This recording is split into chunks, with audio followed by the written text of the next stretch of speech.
Eto, Rafi at mga kapuso, ito pasintabi lang po ha sa mga nanananghalian. Pero may tanong kasi ang ating mga kabalita.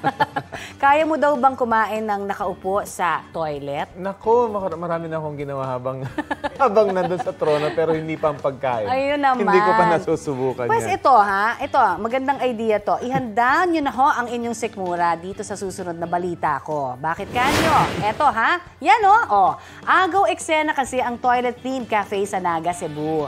Pagpasok, bubungad agad sa'yo ang nakahilerang toilet bowls na nagsisilbing upuan pala ng mga customer doon. Feature din ang decorations na pampaliguan, ang style. Andyan din syempre yung hand washing station, shower set at iba't ibang mga accessories. At eto pa, paandar din ang offer nilang pagkain.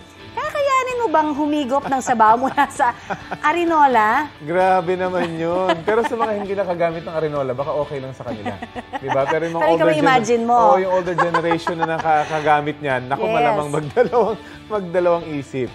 Ayan, sa mga may sweet tooth naman, perfect daw yung Choco Ice Cream. Served on a mini toilet bowl.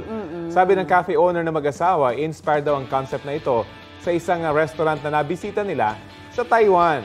Pero don't worry, tinitiyak na may-ari na malinis at food safe ang lahat ng mga gamit at props, pati na ang pagkain kanilang sineserve.